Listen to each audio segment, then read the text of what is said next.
Vamos lá. O Antropocosmo mandou quais as melhores evidências do Jesus histórico, e o Israel também mandou se existe provas reais de que Jesus existiu. Eu vou acrescentar, se existiram, a diferença do Jesus histórico e do Jesus bíblico, né? Sim, se existe sim. essa diferença. O Henrique, começar. Vamos lá. Tem um vídeo sobre isso no meu canal. Eu também, né? Como Eu chama? vou tentar falar um pouco menos. Ele chama As Evidências de Jesus, As Evidências Históricas de Jesus. Tá. Acho que é isso. Então, a primeira coisa a se falar sobre esse tema é o que é evidência suficiente para a gente matar essa questão. A gente precisa de achar o corpo de Jesus? Aí seria, na verdade, até uma contra-evidência, já que o corpo teria sumido. Teria sumido.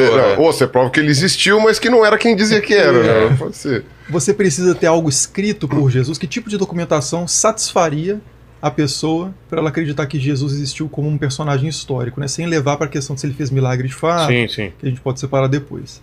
A questão é que na história antiga, a documentação é, de novo, esparsa. Mesmo para as pessoas de muito mais importância social que viveram no período, maior participação institucional, por exemplo.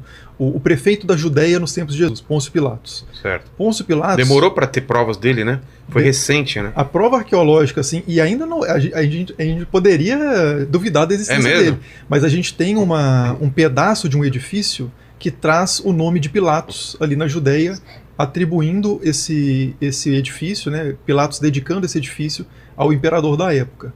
Só que isso não é um retrato de Pilatos, isso não é um gravador da voz de Pilatos, isso não é uma carta escrita por Pilatos. Esse documento pode ter sido forjado, tudo pode acontecer, né?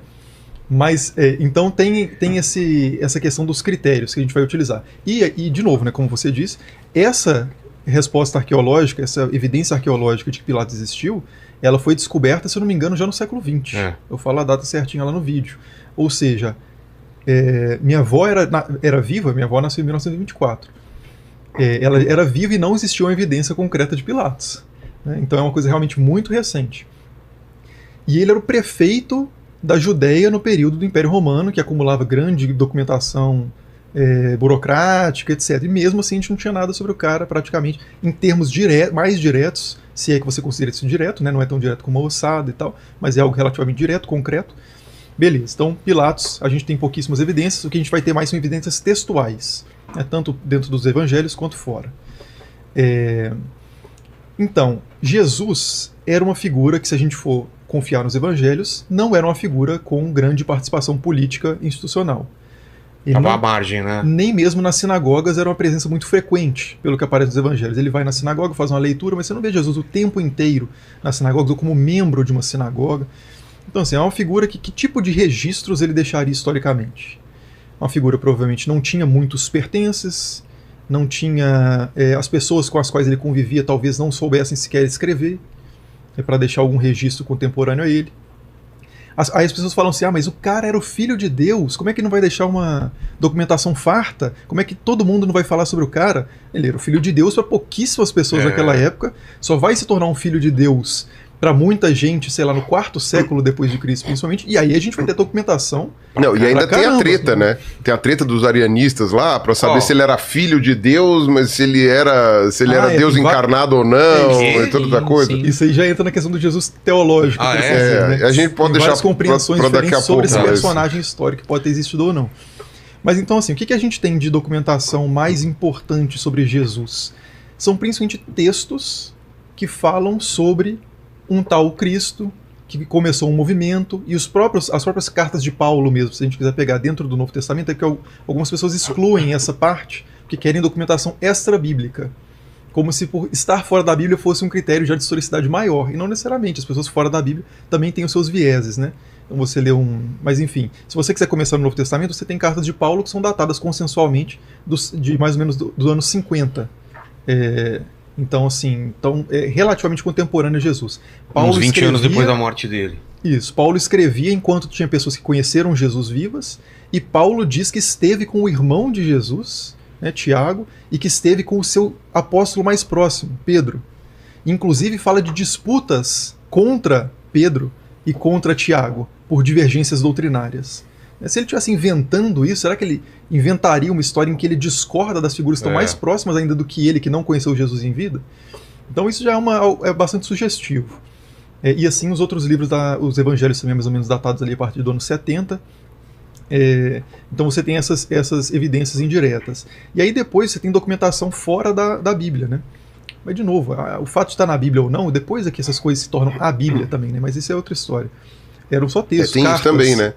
Eram textos, cartas, a gente juntou num livro só, mas... Isso, depois a carta de Paulo a Filémon sobre um escravo chamado Onésimo é tão a Bíblia quanto o Pentateuco, mas beleza. Depois disso, a gente tem, principalmente no segundo século, então a gente já está aí talvez 100 anos depois da vida de Jesus, a gente tem muita gente em Roma falando contra o movimento iniciado por Jesus. Então pode ser que o movimento surja criando o seu fundador, inventando o seu fundador? Pode ser, mas se a gente for duvidar das coisas nesse nível, o que sobra de personagens históricos antigos é muito pouco, né? Por exemplo, Sócrates é uma pessoa que a gente não duvida muito que existiu, mas tem 3 fontes contemporâneas a Sócrates. Não tem o osso de Sócrates, não tem algo escrito por Sócrates. Tem Platão falando de Sócrates, tem Xenofonte falando de Sócrates, tem mais outro autor falando de Sócrates. No caso de Pitágoras, você não tem nenhuma documentação contemporânea. Muita gente acredita que Pitágoras existiu. Tem muita gente que fala sobre os pitagóricos, sobre os discípulos de Pitágoras, como que Pitágoras foi uma figura marcante. Mas são pessoas ali 300, 400 anos depois da vida de Pitágoras. Podiam ser os seguidores do Homem-Aranha. E tipo, sabe, todo mundo segue a mesma, um ser que foi inventado, entendeu? O que eu tô querendo dizer é o seguinte, poderia ser... Você sabe que não tinha Homem-Aranha nessa época, né? Nem na época de hoje. Eu sei, Vilela. Eu não entendi aí. Eu tô dando um exemplo de que poderia ser uma pessoa, uma criação hipotética, e os seguidores dessa criação hipotética, 400 anos depois, pareceriam que estavam seguindo uma pessoa real, entendeu? Então eu tô falando assim, se hoje em dia você tivesse pessoas, seguidores do Homem-Aranha, quem tá hoje sabe que o Homem-Aranha não existe. Ah, tá, mas daqui 400 anos, 1 milhão de anos, as pessoas vão saber, ninguém vai mais ter noção se existiu ou não o Homem-Aranha, e se ele era inventado ou não, entendeu? Entendi. É que dentro da probabilidade, no caso que ele tá falando do Pitágoras, que a gente não tem praticamente nenhuma documentação contemporânea, você poderia fazer um levantamento deles. Eles podem ter inventado Pitágoras é o apelido de alguém, Pitágoras é, sei lá, é o nome de uma pedra, sei lá. Um personagem de uma história que se contava... Vai saber, entendeu? Pode ser, né? Mas aí de novo a gente volta. Se a gente quiser voltar nas cartas de Paulo, a questão de que Paulo já, nas suas cartas ali, 20 anos depois de Jesus, fala de Jesus como uma pessoa, como um humano, né? Como filho de Maria, não sei se ele chega a dizer de Maria, mas fala da descendência de Davi. Sim. Né? Então há uma referência à sua humanidade ali. Então, assim, são muitas características que parecem... seria muito mais plausível que Jesus tenha existido e foi tomando uma proporção divina, essa tese é muito mais plausível, do que Jesus nasceu como uma figura inventada, mas não muito bem inventada, que teve que ser divinizada posteriormente. Por que alguém inventaria como fundador da sua religião alguém que tem... que diz que é menor do que o pai, por exemplo, de que... o pai sabe o dia do fim, mas eu não sei. É uma figura humana demais. Pai, assim, porque me abandonaste? Isso, que tem fragilidades, né, que chora. Então não parece ser uma figura inventada. A gente teria que aplicar um rigor muito grande sobre essa figura, muito desproporcional ao que acontece na história antiga e até na história medieval, para validar a veracidade histórica dele. Né? Navalha de Ockham. Princípio da parcimônia. Parcimoniosamente é mais fácil dizer que Jesus existiu, de fato, do que dizer que foi tudo inventado, que você requeria 14 passos a mais ali, né? Há quem hoje defenda uma teoria que, não academicamente, né, mas assim, circula na internet como uma espécie de conspiração, defendem que um autor específico escreveu todos os livros do Novo Testamento. Nossa. Meu Deus. Para inventar o cristianismo, para o cristianismo... Tipo Fernando Pessoa com heterônimos. É um super Fernando Pessoa. Nossa. Né? Porque Fernando Pessoas. Não, aí não meteu essa. São vários. Ele tá fingindo que são vários, são Fernando Pessoas. E aí o cara inventou não só uma história de Jesus, mas ele inventou 4 evangelhos que são repletos de contradições em pontos específicos da narrativa.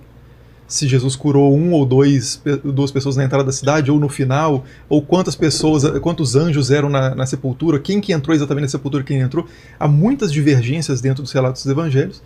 Uma mesma pessoa inventar isso, e ainda inventar Paulo, e ainda inventar Pedro, com quem Paulo discorda, e falar que foi preciso uma reunião numa cidade tal, porque a discussão estava muito... a gente precisava chegar num termo comum. Como é que a coisa já nasce diversa? É o George Martin, cara. Um Game of Thrones ali. Diverso para depois, se é uma coisa criada, se a gente está nessa hipótese da invenção do cristianismo, como é que ele nasce tão diverso para depois se tornar mais... ganhar unanimidade, sei lá, no quarto século, com os concílios e com decisões já do período do cristianismo adotado como religião do império, né? Então, assim, realmente é uma questão de plausibilidade. A gente pode matar que Jesus existiu de fato, historicamente? Não. Assim como a gente não pode matar essa questão sobre nenhum personagem da antiguidade. Mesmo aqueles que a gente tem registros muito sólidos, a gente poderia dizer que foi inventado, que foi forjado. Marco Polo já é bem posterior, né? Marco Polo que viu de novo o dragão puxando carroça na China. Dragão, exatamente. Dá pra confiar muito no Marco Polo, viu? Marco Polo não é uma... A gente poderia dizer que o Marco Polo é uma invenção, um personagem criado por uma série de autores que criaram essa figura, fizeram um retrato dele, escolheram um estilo para Marco Polo escrever e fizeram o seu livro. Porque todo mundo tinha pseudônimo. Essa questão. E na questão de